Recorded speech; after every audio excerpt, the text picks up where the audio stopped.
Hello everyone and welcome to another episode of Capra Critiques. Today I'm going to be going over the Headband Edition XV, which is the successor to the Edition XS. Now, I just want to be upfront real quick. The only thing that's really changed speaker component wise is the meshes. Most of how it's assembled is exactly the same, except this back speaker thing. I'll show you. So I've got the frequency response graphs up to show you how my unit measured once I finally got it to seal properly on my rig. Yeah, so let's go over it. One of the big new features this time is it comes with a comfort strap now, and you can go ahead and put the comfort in quotes because I don't think this strap is comfortable at all. This is a very hard, does not stretch, this is not malleable. And when you extend it like this, it becomes completely flat and it's basically like having a board on top of your head. Yeah, so extremely uncomfortable in my humble opinion. But the old Headband Edition XS strap fits on it just fine and works for me. So there's that. So let me go ahead and get that out of the way. The strap is held on pretty neatly by these two Chicago screws that go through the strap on either end. So you need two different sized Allen wrenches to get the strap off, which I find to be rather annoying. Going further into the headband, so it's got a nice slimmer looking headband. It doesn't look as like cartoon pillowy as the last one did, which I think is really great. And the new mechanisms on the side are kind of new, kind of not new. It's basically the same mechanical function as last time, but in a slightly different package. So I'm just going to go ahead and show the insides there of that. I'm going to go ahead and there's two screws up here and then everything else is kind of hooked in. Let's see, am I gripping it? Oh, I'm using Phillips head when I need to be using a Torx bit. Let's see, too small. Just right. Goldilocks. Okay.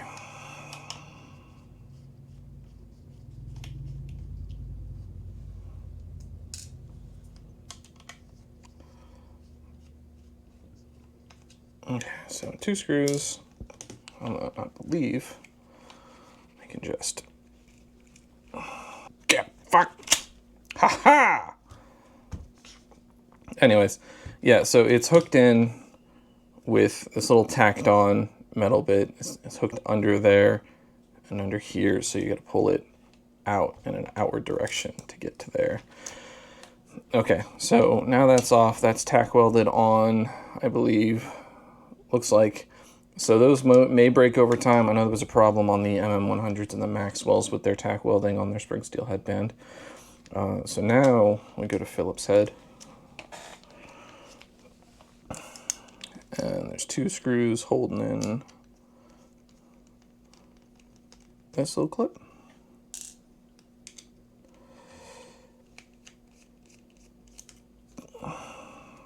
So you thread it directly into plastic. So now we should be able to pop that off. So you got your frame, you got your slider with friction, a more friction fit. So let's see. Let's see. Aha, that'll come off with some prying. So if we want to get the adjustment mechanism off, we got to get under here and pry that clip. Do the other side. All right, so that retains everything together. And then we can get past it. And then looks like we went with a PCFE ball detent. That'll be nice over time. Keep nice and smooth all over the years. But it is replaceable. That's nice. It's not glued in. It's friction fit. So you can get one of those pretty easily. And let's see. Yeah. All right, so I'm gonna go ahead and put all this back together, which is gonna take me a minute. So I'm just gonna jump cut. Okay, so that's back together. It took me a lot longer than I wanted it to, but it's a little fiddly. So this part up here, you might be a little worried about. It's just some rubber that's glued on. So that may come off with time, but as long as you don't fuck with it, it's probably fine. Probably fine. They use the same crappy retention mechanism that they did last time on the Edition XS. So it's got these teeth around the side here that hook on, and I think they're a little bit longer this time around, because the last time I took this pad off, it took me way too long to get it back on. So there's the driver. You can see they've opted to use a metal mesh this time instead of a nylon mesh over top of the actual magnet structure. All right, so I'm gonna go ahead and start taking screws out of here. And we'll just go through that.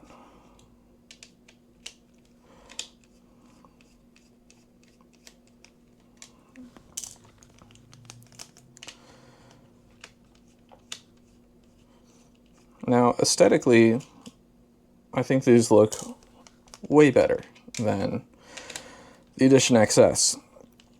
I like the steel look. I like the look of the mesh. The big problem I have is this is very thin. Very thin. And I have a feeling we're going to see a Reddit post or two of someone dropping these and it landing on something and denting this part, and then there's gonna be some kid on Reddit who's like, will this affect the sound? And for the most part it shouldn't, unless they've actually like dented it so much that it touches the magnet, in which case it may cause some problems. But overall, I think the aesthetic choice this time around, much better with the silver look. I think it kind of helps them stand out in the crowd, aside from the fact that these are egg-shaped, which I haven't changed my opinion on. I still loathe the egg-shaped pads. It's nice that they're open and don't touch my ears, but it's not nice that they don't seal around my jaw, you know? So I get a bass roll-off every time I try to listen to these, which is really annoying. Oh, everyone drops their screwdriver once in a while.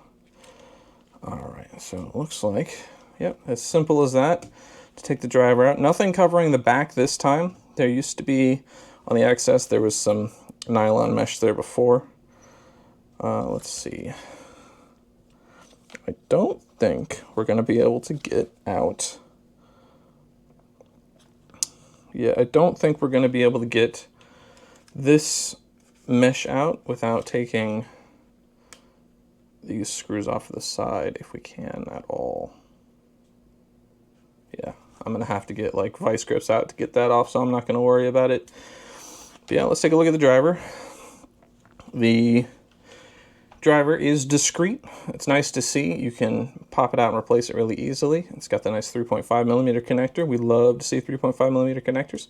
This is a sandwiched PCB design, so it looks like FR4 board.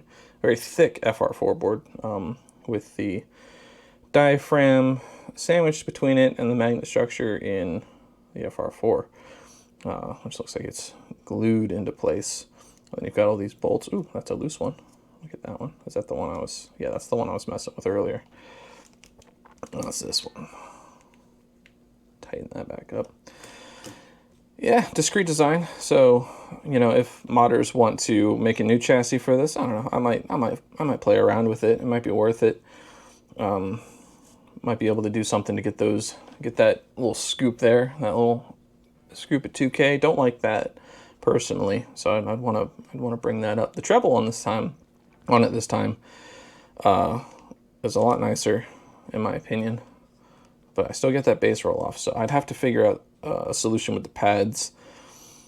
I don't know, maybe something smaller. I'll have to look at what aftermarket pads I can get for this, because I ain't gonna make a design for this that doesn't use pre-made pads. I don't want to make custom pads for this. That's a lot of money. That's expensive. So yeah, that's the Edition XV. It's a nice addition to the Hi-Fi-Men lineup. It's a big improvement upon the XS, in my opinion. Still a little wonky in the mids, the lower mids especially to me. Not a huge fan of this. I probably won't be dailying this. I might just send this around to a couple of friends to check out. But yeah, that's the Edition XV, and I hope you guys have a lovely day.